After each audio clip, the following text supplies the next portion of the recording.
Chapter 1. Cold under the nails. The cold crept under my fingernails, as if trying to get to my heart. The damp wind tugged at the cloak, as if it wanted to tear off the last protection. He had been walking for several hours. I lost track of time somewhere between the gas station and Hope. The asphalt glistened with rain, the lanterns buzzed like flies over a corpse. The steps are heavy and viscous. With every breath, my chest felt like it was cracking from the inside out, from exhaustion and guilt. An engine roared somewhere behind him. The headlights blinded me for a second. The warm light hit his face, revealing the man's sharp features. He was tall, in his 40s, with neat gray hair at his temples, and his eyes were tired but alive. Too alive for someone who seemed to have just buried his whole life. He froze. Then he chuckled a little. He whispered, as if addressing the void. "Well, my God. That's your plan, right?" The car passed by. Only the smell of diesel remained in the air, like a posthumous note from civilization. He started walking again. His boots sank into the gravel. His fingers were trembling. A stone flew out from under his feet, with a dry click, as if a pistol had been cocked. He didn't turn around. Because if you look back, you can see what you're running from. But he didn't want to. Do you think murderers are born monsters? You're wrong. Sometimes they just lose faith, in God, in their family, in themselves. Sometimes they get up in the morning, stroke the child's head, kiss his wife on the cheek. And then something breaks. Not loud, not dramatic. Just a click. And everything. Then it's dark. Today we will tell the story of a man who disappeared. He didn't die, he just disappeared. He disappeared like smoke, leaving behind only the smell of gunpowder and a family photo. With everyone smiling. His name is Xavier Dupont de Ligonnès. And France still hasn't decided whether he's a demon, a saint, or just a coward. The sea was roaring somewhere nearby. The humid air smelled of salt and dampness. And he kept walking, bent under the weight of his thoughts. "We must reach the end," he whispered. It was as if the end was somewhere a kilometer away, and not inside him. Glass cracked underfoot. An empty wine bottle is a red stain on the asphalt. He stopped, looked down, and grinned. Even the streets in France know that everything ends with wine. The voice sounded hoarse, but there was also irony in it, the last luxury for those who have nothing left to lose. Suddenly, there was light. Lights appeared far away, around the bend. He froze like an animal before a shot. He listened. The headlights were approaching, slowly, cautiously. He exhaled and stepped aside. A car passed nearby. For a moment, his face was reflected in the mirror, pale, haggard. But with that strange expression of a man who is somehow sure that he is still alive. And then it flashed through my mind. Or maybe this is repentance, to live after you have died. The night rang with silence. Somewhere in the distance, a dog barked. A train flew by, a dull rumble rolling over the hills. He turned up the collar of his raincoat, put his hands in his pockets and continued on his way. Step by step. There's only darkness ahead. Behind is a house that no one else will leave. He was thinking about his son. About his laughter. About how he was always late for school. About her daughter, how she dreamed of becoming a veterinarian. About his wife, how she looked out the window when she thought he wasn't looking. "They're already in heaven," he repeated, like a spell. "And I'm just going the same way. Gradually. But I'm coming." And yet. There is fear in the depths of the eyes. That primal, sticky fear of being caught not by the police. But by himself. The wind picked up. The rain began to drizzle. Drops trickled down his face, mixing with tears. But he could no longer distinguish where what was. A motel sign flashed up ahead. The letters OTEL were flashing red, the last harbor for those who no longer wait for morning. He chuckled. Perfect. Even the N was missing. Just like me. He went inside. It smelled of damp, coffee, and cheap soap. An old man was dozing at the reception. "A1, nightstand," he said softly. "Name?" the old man asked. "Pierre." Just Pierre. Later, lying on a narrow bed, he stared at the ceiling. I could hear water dripping from the faucet, the refrigerator humming, and a woman laughing nervously and hoarsely somewhere behind the wall. He thought, laughter is probably also a way to survive. He closed his eyes. And for the first time in many nights, he fell asleep. Now, let's rewind. To understand how this man ended up on the sidelines of his life. Because monsters aren't born in the dark. They come there. Gradually. With a prayer on his lips and a chill under his nails. Chapter 2. The House on Voltaire Street. The spring sun slowly rose over Nantes, painting the roofs in warm tones. Voltaire Street looked like a postcard from old France, neat houses, manicured flower beds, silence, which was broken only by the ringing of bicycle bells and the barking of a neighbor's dog. Number 55 stood out even here. White facade, blue shutters, coat of arms above the door. The family name is Dupont de Ligonnès. Once a symbol of nobility, now it's a backdrop to tragedy. Everything seemed perfect that morning. Agnes's wife was making coffee, strong, fragrant, with a pinch of cinnamon. The kitchen smelled of fried croissants and cleanliness. The children were going to school. And is the eldest, quiet, attentive. Tom is a dreamer who wrote music all the time. Benoit Jr., with a perpetually dirty face and laughter that spread through the house like a ray of sunlight. Their father, Xavier, stood by the window, drinking coffee, and was silent. He was a man of the old school, tall, fit, with impeccable posture and a look in which one could guess the confidence of an aristocrat and the fatigue of a man who had been playing a role for too long. Her face was neat and well-groomed, but it looked like it was carved out of marble. The heart is the kind that beats steadily until it bursts. At first glance, he lived the life that the neighbors dream of. Family, home, faith, Sunday dinners. He smiled in photographs, lit candles in the church, drove a black Citroën C5. But inside, everything was going to hell. The business collapsed. Debts accumulated. Investments are fictitious. He tried to hide it from his family, but there is no mercy in accounting. An aristocratic name doesn't pay the bills. Agnes felt that something was wrong. She prayed longer than usual, wrote letters to the priest, asking, "What if the person you live with is increasingly looking through you?" The priest answered piously, "Pray. The Lord does not abandon families if they have faith." The problem was that faith is like a loan. If you don't invest in it for a long time, foreclosure comes. Xavier sat at his laptop at night. Sometimes he typed letters to friends, strange, full of delusional ideas about a secret mission. About God choosing him for a mission. About moving to America under the protection of the CIA.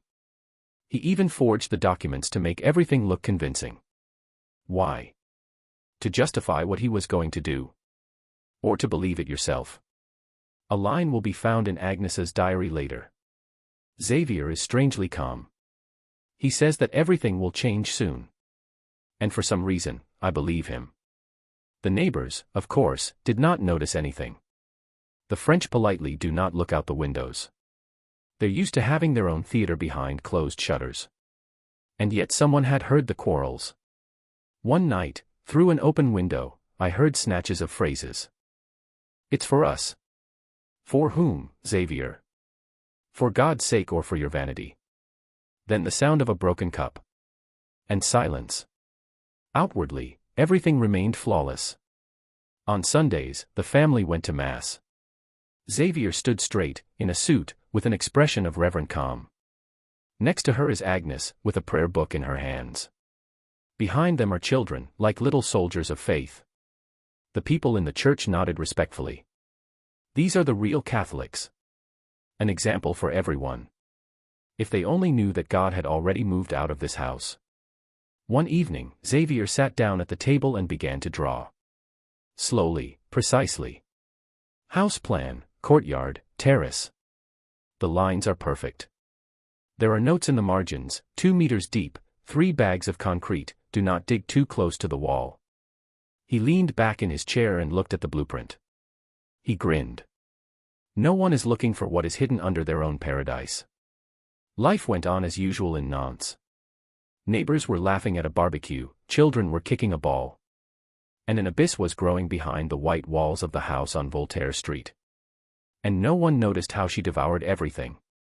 Prayers, smiles, Sunday dinners. Later, the investigators will say, he looked like a man who had everything under control. The irony is that this is exactly what someone who has already lost everything looks like.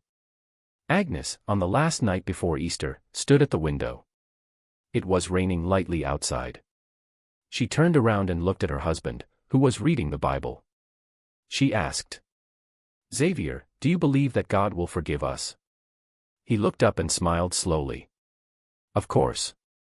We're a family. And families don't leave." Then he turned back to the pages. And later they will find a tiny inscription in the margins of the Bible. Sometimes salvation does not come in life, but in death. Meanwhile, bags of cement were already in the basement. 5 pieces. Just enough to seal up your own hell. Chapter 3. The Collapse of Nobility. Debts are a strange thing. At first, they're just numbers on paper. Then there are the calls. Then there are sleepless nights and the sound of a calculator that makes you want to escape. And then you start to hear the voice of God in these noises. Xavier was sitting in his office. There are bills, printouts, and letters from the tax service on the table. Next to him was a cup of cold coffee. And his palms were sweating under his arm. He looked immaculate, as always. White shirt, cufflinks, the smell of lotion. Only her eyes betrayed that everything had been cracking inside for a long time. His gaze became wandering, like that of a man who is simultaneously looking for a way out and making an excuse. "Everything will be fine," he told himself aloud. His voice was steady, almost confident. "Everything is under control. Always under control." But when a person repeats such phrases to himself, it means that there is no control anymore. The bank declined another loan. My friend stopped responding to emails. And the old partner wrote briefly, "Xavier, I can't cover for you anymore." These words were the final nail. He folded the letter in half. Carefully, as if folding not paper, but his own fate. And put it in a drawer. In the evening, Agnes tried to talk. About the kids, about school, about the fact that my son needs new sneakers. He nodded, but didn't listen. There was only one thought in my head: everything is falling apart. Everything except my name. The name is all he has left. The nobility. Rod. Honor. Words that are convenient to cover up fear. He didn't sleep at night. I was sitting at the computer and typing. The letters are long and confusing. Sometimes to friends, sometimes to relatives, sometimes as if to myself. He wrote about a secret mission, about the interference of American Special Services. And that his family was going to be taken into the Witness Protection Program. Even to him, it sounded absurd. But he found solace in the absurd. Sometimes he visited the Catholic Forum website under the pseudonym XP.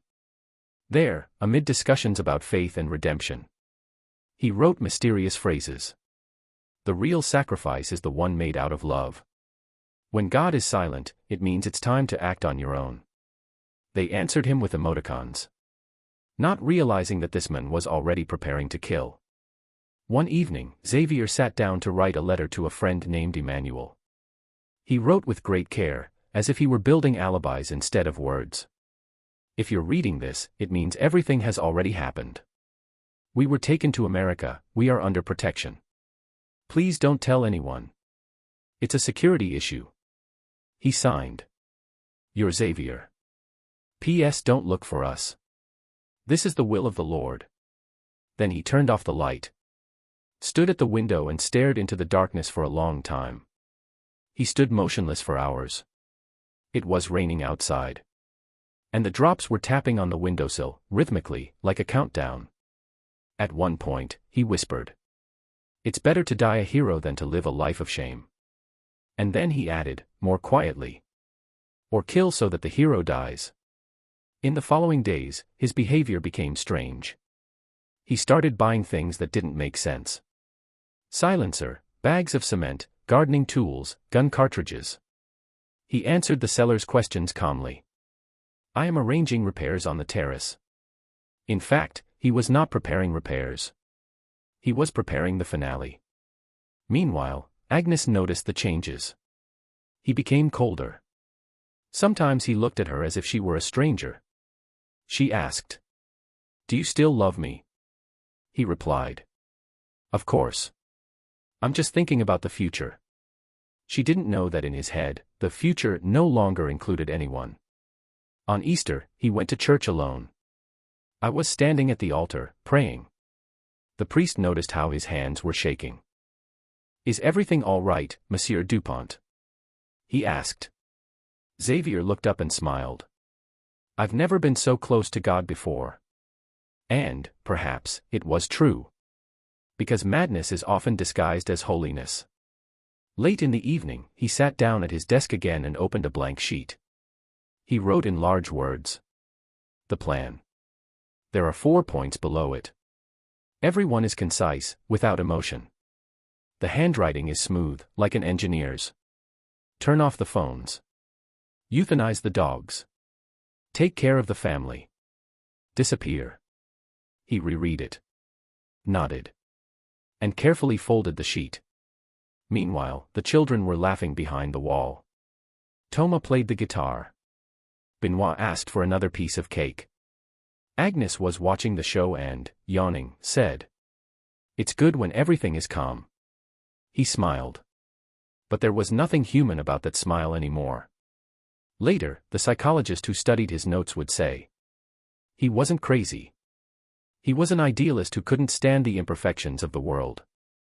But, as you know, idealists are the most dangerous people. They don't ask for forgiveness. They believe that they are acting according to plan. Chapter 4. Family Dinner. April in Nantes smells of rain and flowers. The sound of bells can be heard through the open windows. And somewhere in the courtyard a neighbor is cutting grass, the world is living its usual life. Unaware that it is already ending behind one of the white facades. Work was in full swing in the kitchen of the house on Voltaire Street.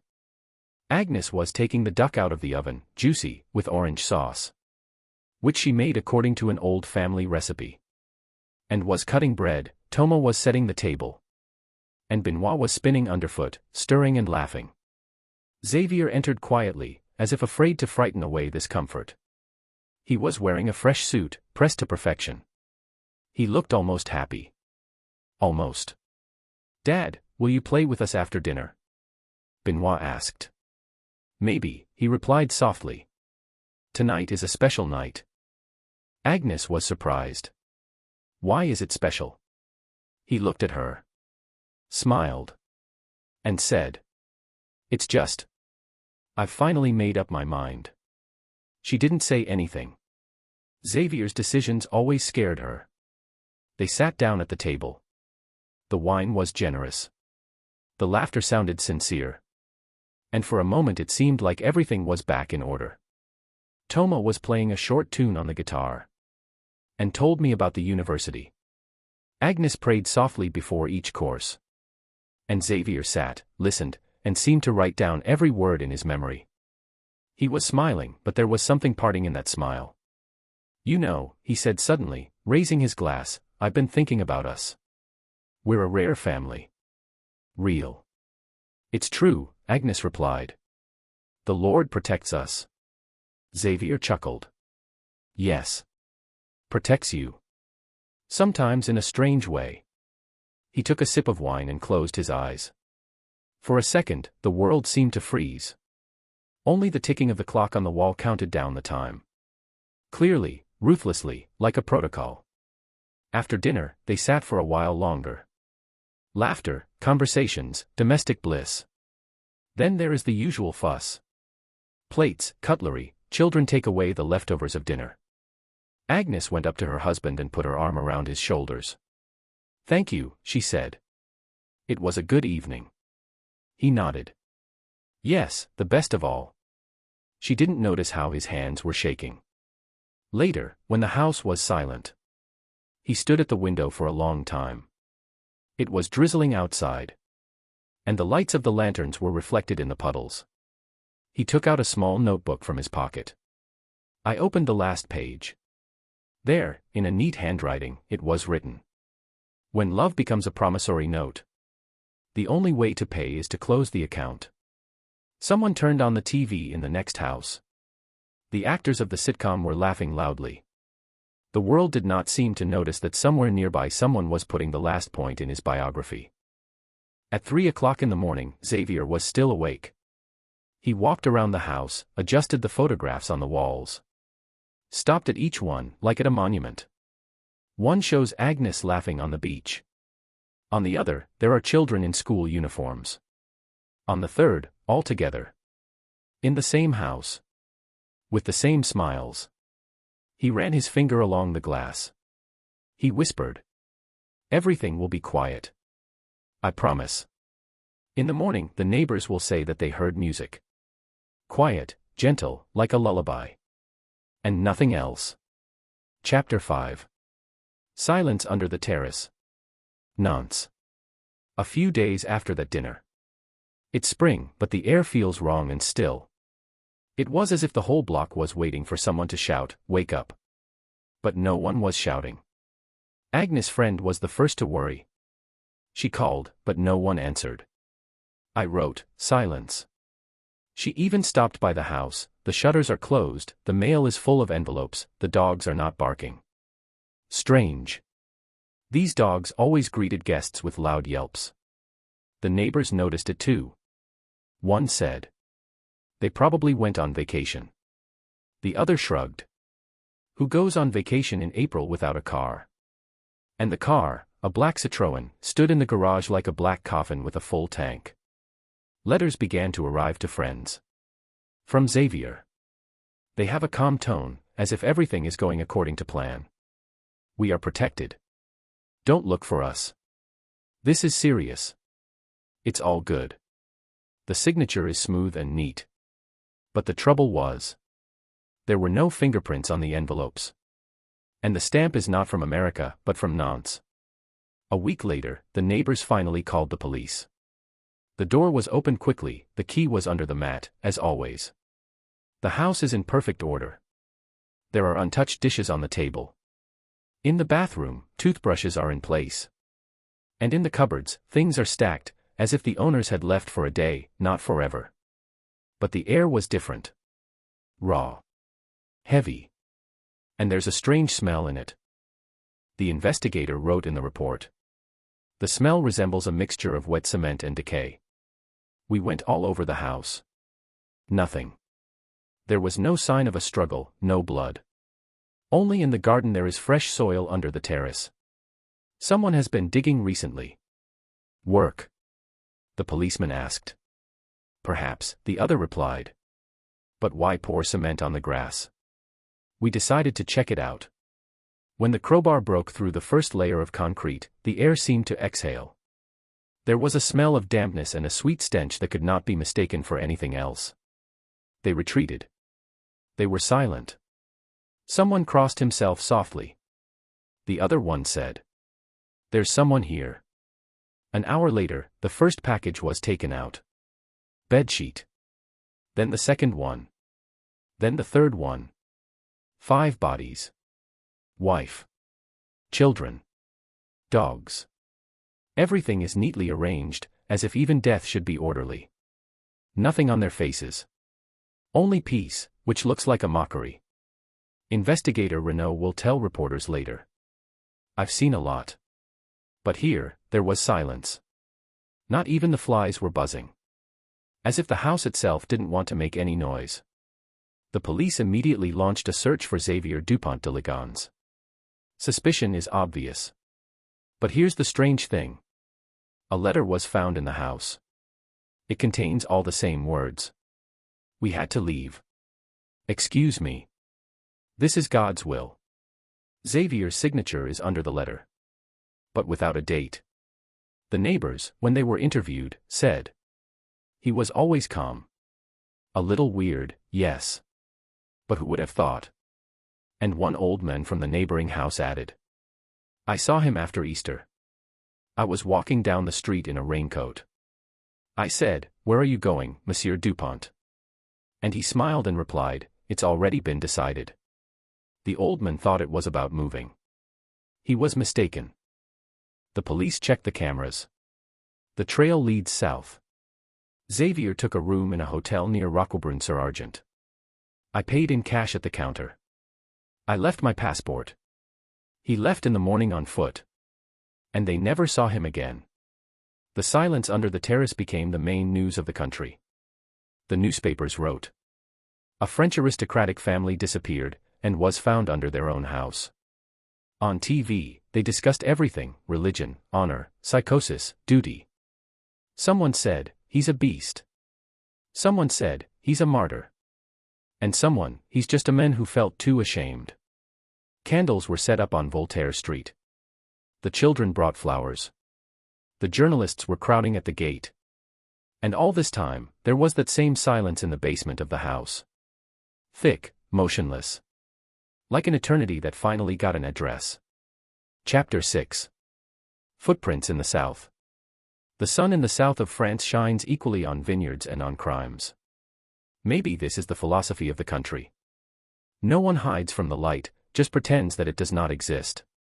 The car was found by accident. An elderly farmer spotted him at an old hotel. 3 kilometers from Roquebrune-sur-Argent. The car was parked neatly. As if the owner had just stopped by to buy cigarettes. But no one bought cigarettes. Inside, everything is neat and tidy. Razor, toothbrush, passport, Bible. And the keys to the room where he spent the last night. The police exchanged glances. It's strange, one of them said. Even criminals forget little things. Maybe he hasn't forgotten. Maybe he just wasn't going to use them anymore, another replied. The room in the hotel is small, white, and smells of disinfectant and salt. There is a perfectly folded bedspread on the pillow. There is an invoice on the table, paid in cash. The hostess, Madame Cheval, will tell you later. He was very polite. Too much, even. He smiled with his eyes, but not with his mouth. And when he left, he said, "Merci pour tout, madame." Et pardon. She didn't understand what he was apologizing for. He understands now. But it's too late. Then he walked. The cameras captured a figure in a dark raincoat. Walking along the D97 highway. A lonely man on the background of sun-drenched rocks. Shoulder bag, steady step. No rush. No fear. It was as if he was returning home instead of leaving the world. It's an amazing feature of fugitives, the criminologist will say later. They almost always go where the scenery is beautiful. Apparently, so that it would not be boring to disappear. The operatives lay out the map on the hood of the car. Red flags, arrows, markers. No coincidences. Each trail leads to the next trail. And they all lead to emptiness. Commissioner Renault sips his iced coffee and mutters. He's smarter than he looks. Or he just doesn't care, the junior officer replies. Renault chuckles. It's about the same thing. Meanwhile, France has gone crazy. Newspapers competed to see who would write the stupidest headline. The Ghost Father. The Catholic Fanatic. A murderer with the face of a saint. The TV presenters pronounced his last name with pleasure. Like a rare French wine, slowly, with taste. Psychologists analyze the failure syndrome. Priests are the sin of despair. And neighbors are the bad energy at home. One old lady told reporters. He always said hello. And whoever says hello is not a murderer. To which the reporter replied. You are mistaken, madam. Sometimes murderers are the most polite. On the 6th day of the search, the dogs reached the foot of St. Baume mountain. The trail is fresh. The path is narrow and rocky. There's a shoe mark on it. It led upward. After 100 meters, there's a cliff. No body, no bag, no blood. Just the cliff and the silence. The one that used to stand under the terrace. One of the officers looked down and said. If he jumped, the sea would have brought him back. Renault nodded. And if he didn't jump, then it just didn't notice him. France loves 2 things, tragedies and mysteries. When one thing turns into another, it's almost art. Xavier disappeared.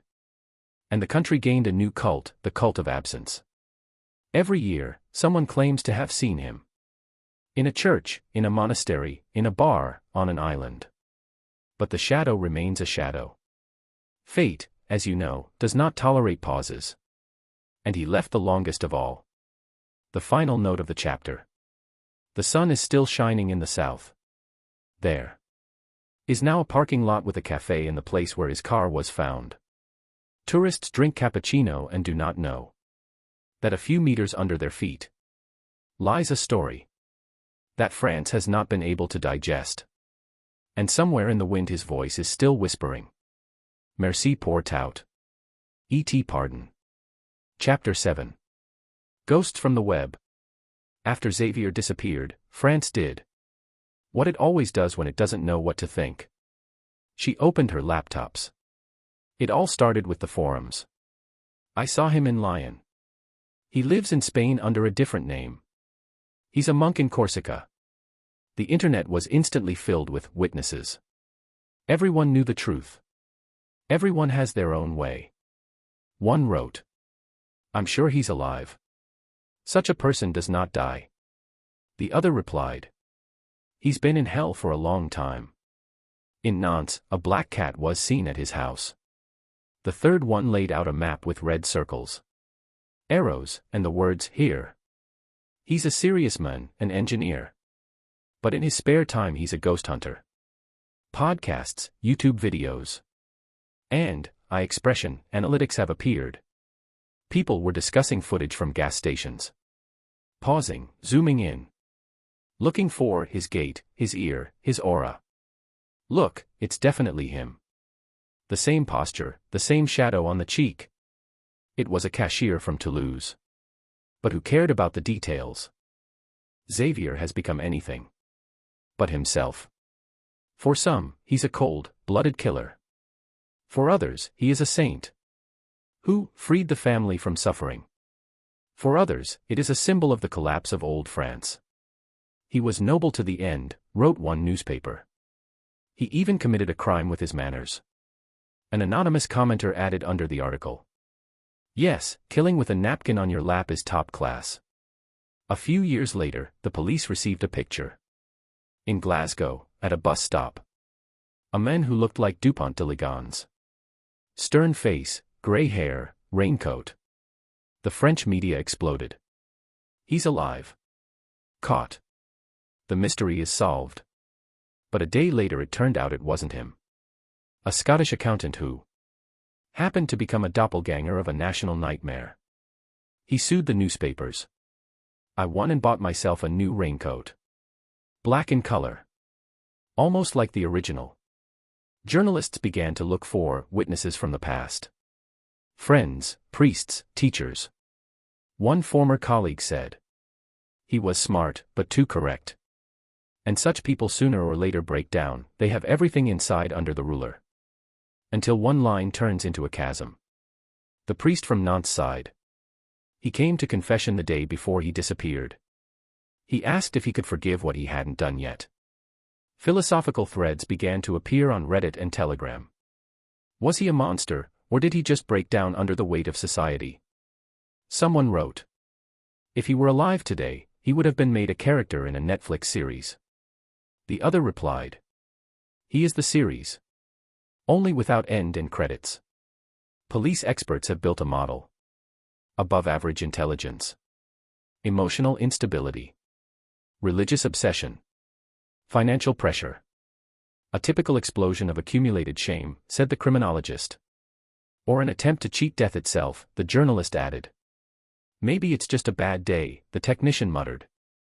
Looking at the screen with his photo. The more people talked about him, the further he went. Not physically, but philosophically. He became a metaphor. The father who left. The citizen who disappeared. A believer who didn't wait for an answer. In France, they like to look for the guilty. But they are afraid to find the truth. In the evening, in some bar on the outskirts of Paris. Someone says again. What if he's alive? He lives somewhere under a different name. The bartender pours the wine, grins. If he lives, don't let him come back. We have enough dead people who are still walking. The camera, in the viewer's imagination, moves away. Outside the window, rain, reflections. And there's a shadow on the glass that looks like the silhouette of a man in a raincoat. Myths are not born, they are created by those who do not know how to accept. Chapter 8. Letters from Nowhere. Several years have passed. France has long been tired of this business. Newspapers switched to new horrors. Television to new sensations. And the name of Xavier Dupont de Ligonnès. It became just noise, a word that was spoken in a low voice. To check if someone would respond in the dark. In the autumn, on one of those quiet days, an envelope arrived at the Nantes police station. Without a return address. The handwriting is neat and old-fashioned. Inside is a short letter. I'm alive. Everything is going according to plan. Don't look for me. I'm praying for you. Signed, XDL. The postmark is from La Roche-sur-Yon. No prints. There are no traces. Renaud, already gray-haired and tired, read it and grinned. Him, or someone who wants us to stay awake again. A week later, a new one. From Marseille. I saw the sea. It forgave. The handwriting is the same. The words are like something out of a monk's diary. Psychologists built versions. Xavier himself. A fan. A practical joke. But each letter had a detail that only he knew. The case was reopened. The investigators dispersed across the country. Everyone wanted to be the one who finally caught the man, who had become a legend. But the deeper they dug, the less they found. The post office in Marseille said. The envelope was delivered at night, without a camera. A man in a hood. The voice is quiet, tired. It was as if a shadow had come to send itself a letter. The journalists exploded. Stories, special issues, round tables. He's alive. Some shouted. It's a fake. Others shouted. There's a new show on TV. Letters of a Dead Man. The presenter talked philosophically about the soul, redemption, and the meaning of punishment. The rating is a record. The ads were sold in between prayers. The third letter arrived in the winter. This time, straight to the editorial office of Le Parisien. I'm not who I used to be anymore. Time erases names, but not debts. Tell my kids that I'm still around. The journalists were arguing whether to publish or not. Of course, they did. The next day, the editors received hundreds of letters from readers. Some asked for forgiveness. Others, to finally catch this fanatic. France is split again. Into those who seek justice. And those who seek meaning. Each new letter led to a dead end. The postmarks are fake. Ink is cheap. The paper is from an ordinary notebook. One investigator, desperate, angrily threw. Maybe he's writing them from heaven. They say the mail is more stable there than ours. Psychiatrists argued on the air. Why does someone keep sending letters? One said. This is his way of being. As long as they're talking about him, he's alive. The other objected. It's a collective psychosis. France writes letters to itself. Because it couldn't stand the emptiness. And they were both right. In the spring of the same year, Renaud received the letter personally. No stamp, no address. It was just lying on his desk this morning. Monsieur Renaud. You are still looking for the one who disappeared. But maybe we should look for the one who's left. Renaud sat with this piece of paper for a long time. Then he looked up. Took a cigarette. And said softly. He knows how to write, you bastard. In the archive of the case, between the photos, reports, and maps, there is now a folder with the inscription. Letters from Nowhere. Every letter is a trace. Every trace is an illusion. And behind all of them is a man who may no longer be there. But that doesn't stop anyone from looking for him. Sometimes it's easier to believe in a living ghost than in the dead truth. Chapter 9. Judgment without a body. Spring. 10 years after the disappearance of Xavier Dupont de Ligonnès. The case is not officially closed. But it is not open either. It's like a room where the lights are off. But someone is still breathing in the dark. Paris. The courtroom on the Quai d'Orfèvres. Benches, cameras, a crowd of journalists. The sign reads Case No. Formally, the hearing on the murder of the Dupont de Ligonnès family. Unofficially, it's a play about justice without an actor. There was no one in the dock. An empty place. The microphone is turned off. In front of him is a plaque, Xavier Dupont de Ligonnès. Someone from the audience whispers. Even ghosts need a lawyer now. The prosecutor, a man with the face of an official and the eyes of a preacher, speaks confidently. As if judging not the person, but the shadow itself. This man cold-bloodedly destroyed everything he had. Family, faith, honor. His motives are pride and fear. He didn't run away from justice, he ran away from himself. The words fall like hammers. But every blow sounds muffled. Because there is no one in the room. Who could answer? The lawyer is elderly, with tired eyes. He sighs, gets up, and says, "My client is missing, but that doesn't mean he's guilty. Maybe he's dead. Maybe he escaped. Or maybe you all just couldn't stand the thought that someone could disappear from under the nose of the state." The judge frowns. There's a whisper in the hall. Journalists scribble headlines. Psychologists, experts, sociologists, writers, and bloggers are called to the podium. One says, "This is a pathology of control. He couldn't stand his own ideal." The other one responds, "He's just tired of being French." The third, a philosopher from the Sorbonne, adds with a grin, "If Job had lived in the 21st century, he would also have been searched through satellite and fingerprints." The trial turned into a TV series. CNN, BBC, Le Monde, even Netflix have sent operators. Everyone wanted to capture the moment when France would condemn a man who wasn't there. Headlines flashed across the news board. Trial without a body, morality versus reality. Dupont de Ligonnès, saint or monster? When does myth become an accused? Relatives speak. Neighbors. A former family friend. A woman with trembling hands says, "He was kind, but his eyes are like those of a man who is already saying goodbye." A family friend whispers into the microphone, "He didn't want to kill. He wanted to disappear." The judge nods. But his eyes are the same, tired. Like those of anyone who stares into space for too long. After a week of hearings, the court makes a decision.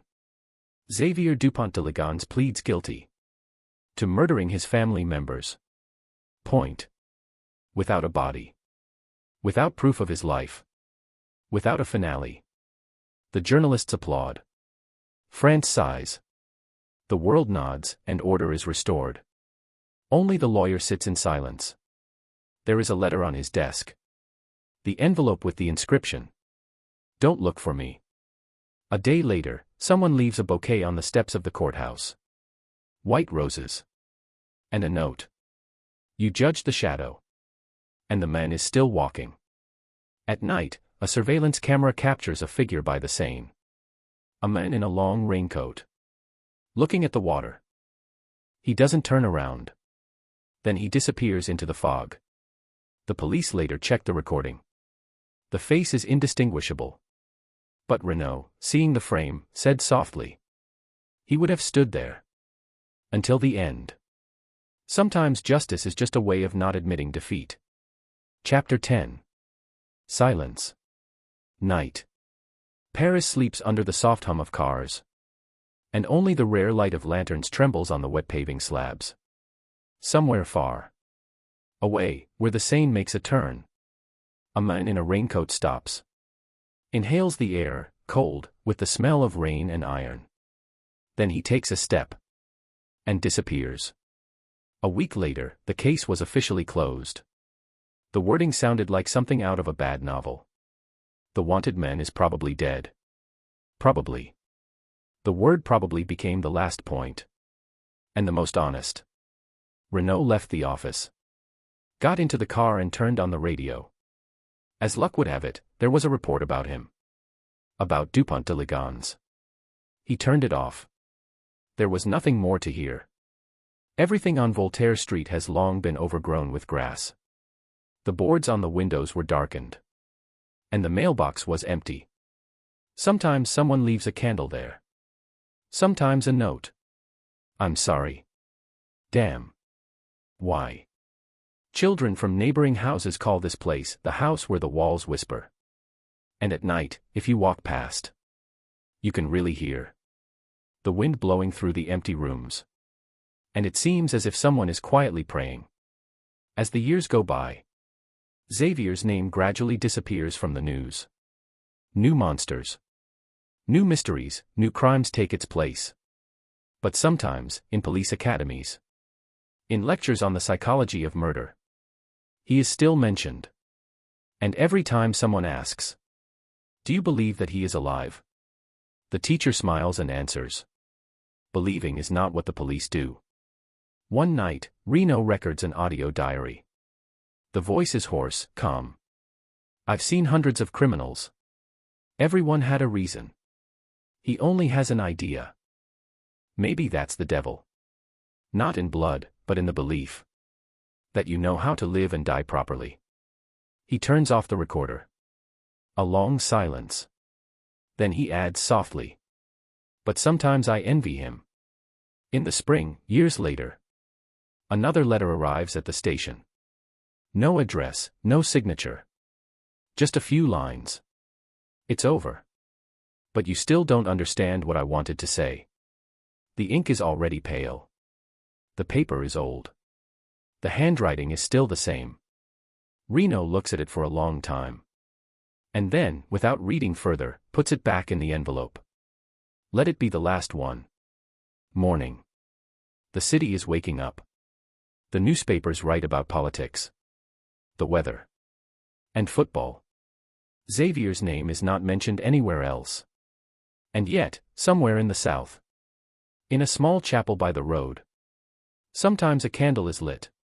The priest says that someone puts it on the same day every year. He never says who he is. The world moves on. The house is standing. The legend is asleep. But everyone who once looked into this case, it takes one thought with it. Justice is not about catching the culprit. Justice is when you stop being yourself. And somewhere out there, in the empty house on Voltaire Street, you can still hear footsteps. Quiet, measured. Like the breath of someone who wanted to disappear and stayed forever. The end is just the place where the words end. And the story continues in silence.